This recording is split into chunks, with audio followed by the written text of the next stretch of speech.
السلام علیکم ورحمۃ اللہ۔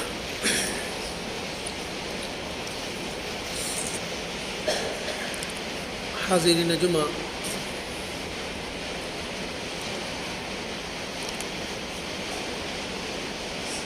حج کا مہینہ بس آنے ہی والا ہے، بلکہ تیاریاں شروع ہیں، بلکہ کچھ حجاج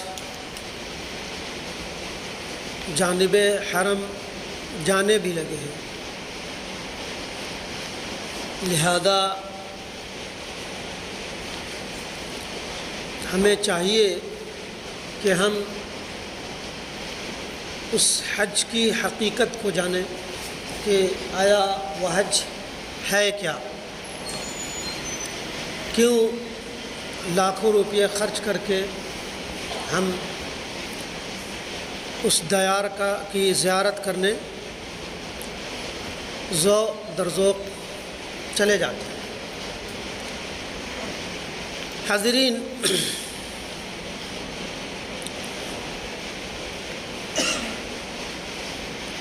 حضرت ابراہیم علیہ السلام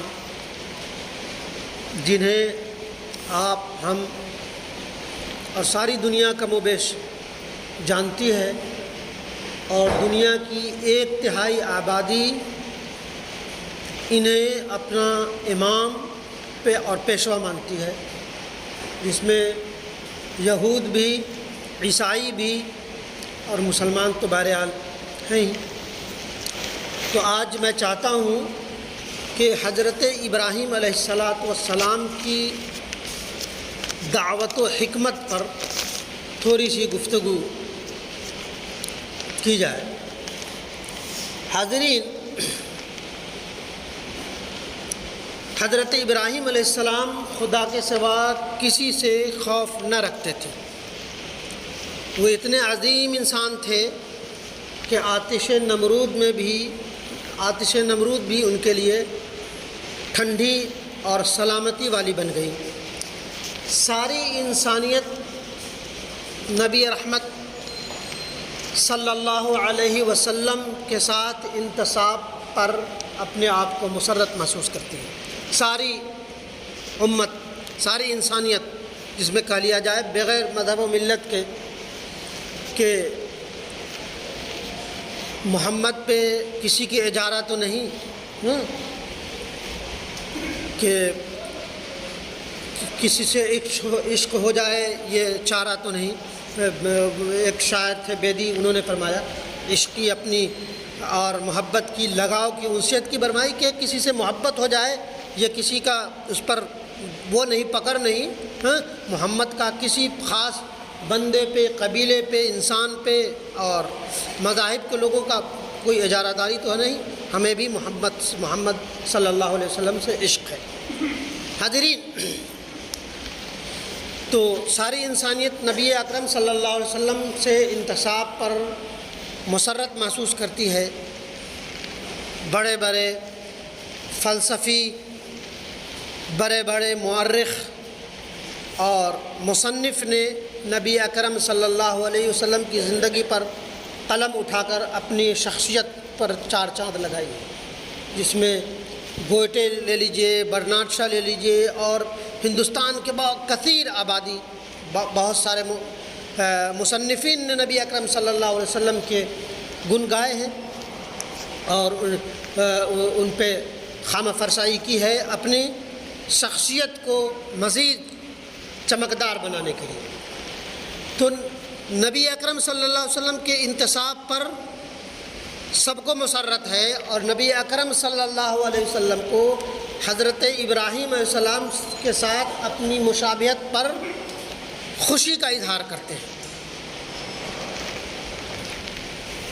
نبی اکرم صلی اللہ علیہ وسلم جب تمام انبیاء کی امامت کرا رہے تھے، حضرت ابراہیم علیہ السلام اور نبی اکرم صلی اللہ علیہ وسلم کے شکل و شباہت میں بہت کچھ مشابہت تھی، تو آپ خوشی کا اظہار فرماتے ہیں۔ وہ شخصیت جس پر نبی اکرم صلی اللہ علیہ وسلم کے انتصاب پر ہم، آپ اور ایک کثیر آبادی مسرت محسوس کرتی ہے، اور نبی اکرم صلی اللہ علیہ وسلم جس پرسنالٹی پر، جس شخصیت کے بارے میں سوچ کر خوش ہوتے ہیں، اس کا کیا کہنا۔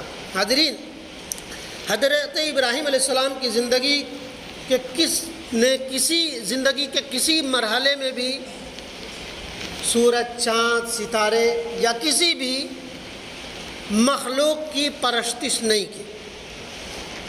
معبود الہی کے علاوہ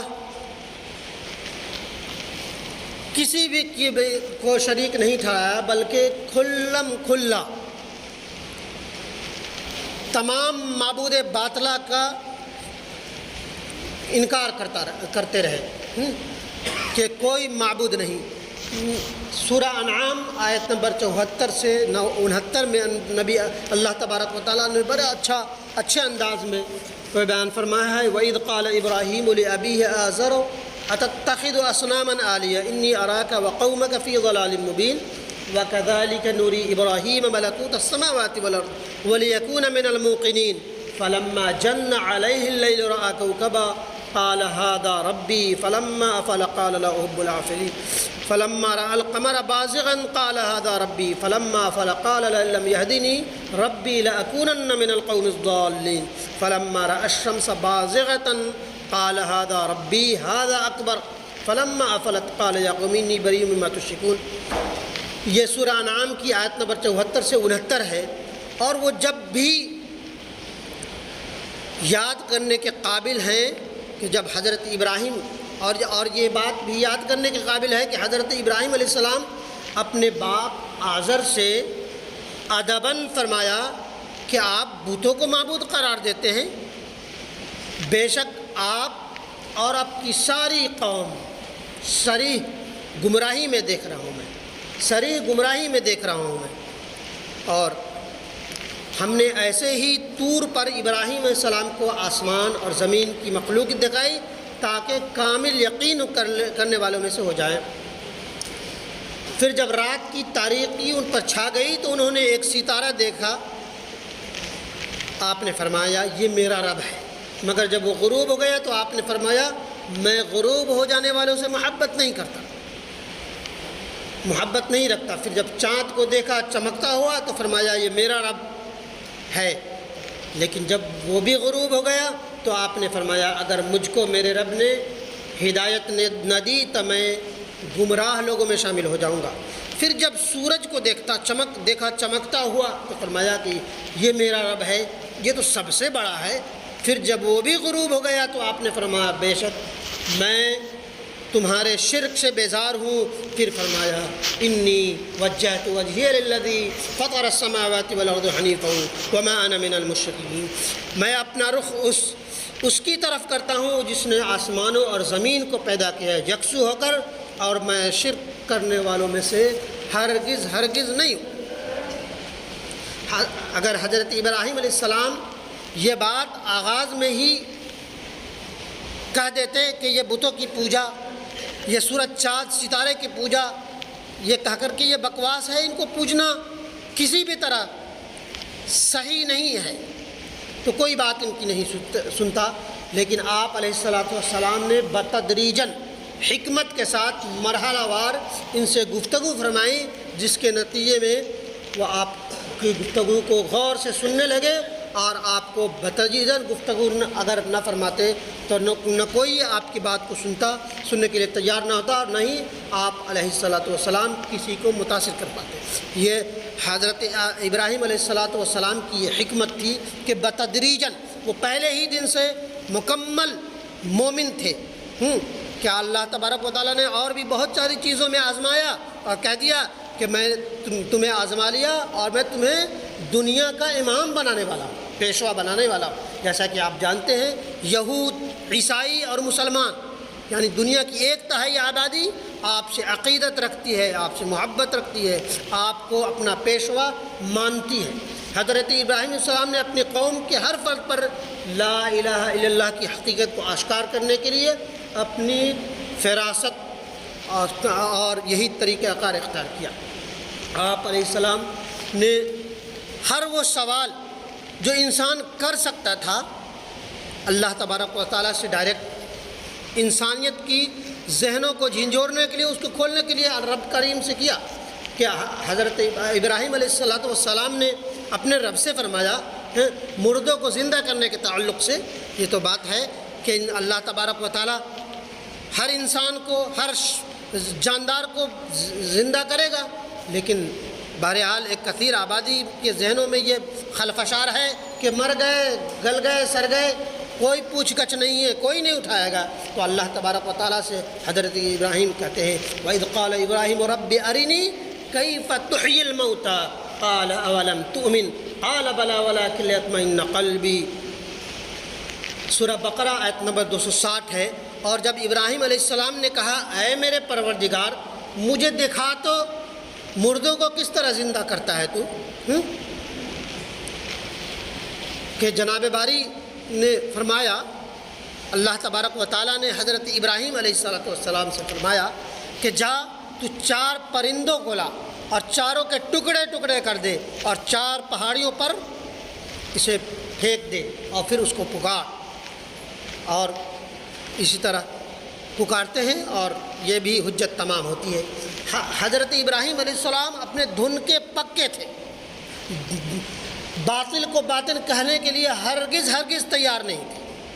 اور کیسے بھی ایک پیغمبر کے، ایک پیغمبر کے، ایک نبی کے، ایک رسول کے ذہن میں بہرحال یہ آتش ہوتی ہے کہ ہر مخلوق اللہ کی عبادت کرنے والی بن جائے، اللہ اپنے معبود حقیقی کو پہچاننے والی بن جائے. تو تمام تر زندگی ان کی یہی گزری کہ کیسے انسان اپنے رب کو پہچاننے والا بن جائے. تو ایک رات ایسا ہوا کہ حضرت ابراہیم علیہ السلام ان کے باپ جیسا کہ آزر تھے، بت ساز تھے، ان کو بہت بڑا ایک چودراہٹ ان کے پاس موجود تھا سارے عرب پر حکمرانی کا.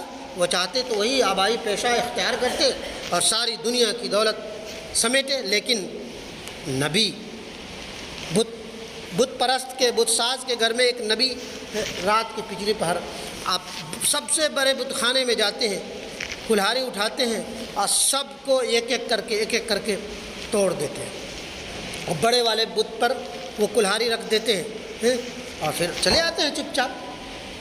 لوگوں کو پتہ چلتا ہے کہ ایک شخص ہے ابراہیم نام کا جو بہکی باتیں کیا کرتا ہے، وہ موت اور زندگی کی اور معبود الہی کی، رب کو پہچاننے کی اور ہر وہ انسانیت کی فلاح و بہبود کی باتیں کرتا ہے. ہو نہ ہو وہی کیا ہو، کہا لا، بلا کر کے لاؤ اسے. کہا کہ آپ نے ان کو توڑا ہے؟ کہ نہیں، ان سے پوچھ لو کہ یہی انہوں نے کلہاڑی ان کے کندھے پہ ہے، انہوں نے توڑا ہوگا. کہا کہ یہ بے زبان ہے، یہ تو توڑ نہیں سکتے، بہرحال تم تو جھوٹ بول رہے. کہتے تف ہے تمہاری زندگی پر، تف ہے کہ تم ایسی چیز کو پوج رہے ہو جو اپنی دفاع تک نہیں کر سکتے. ایک بڑی آبادی اس وقت متاثر ہوئی اور وہ یہ ایمان لے آئی. نمرود نے آگ کا بہت بڑا علاوہ تیار کیا اور انہیں اس آگ میں پھینکنے کی کوشش پوری تر کر دی. لیکن جیسا کہ بتایا تھا کہ آتش ان کی شخصیت، ان کا اتنا بڑی عظمت تھی کہ آگ بھی سلامتی اور ٹھنڈی ہو جا. قلنا یا نار کونی بردا وسلاما علی ابراہیم، کہ آگ تو ٹھنڈی ہو جا اور سلامتی والی ٹھنڈی ہو جا، اتنی ٹھنڈی نہ ہو کہ ہمارے محبوب کو، ہمارے دوست کو کسی طرح کی پریشانی ہو. آپ بے خوف و خطر کود پڑتے ہیں. اسی کو علامہ اقبال نے، شاعر اقبال نے بڑی پیاری بات کہی ہے، اور تمام حق پرستوں کے لیے ایک بہت بڑا نایاب تحفہ دیا ہے. بے دھڑک کود پڑا آتش نمرود میں عشق، بے دھڑک کود پڑا آتش نمرود میں عشق، عقل ہے محو تماشا لبے بام بھی. عقل مند اس بات کے لیے پیش و پیش آج بھی رہتے ہیں کہ یہ حق بات ہے، یہ سچی بات ہے، میں کہوں نہ کہوں گا تو میرے جان کے لالے پڑ جائیں گے، فلاں شخص میرا دشمن بن جائے گا. لیکن وہ عشق تھا، وہ بے دھڑک آگ آتش نمرود میں کود پڑا. اور آج کا عقل و خیرت رکھنے والا انسان اس بات میں لگا پڑا رہتا ہے کہ فلاں انسان میں یہ بات اگر سچ ہے سچ کہہ دوں تو یہ دشمن بن جائے گا، میرے جان کے لالے پڑ جائیں گے۔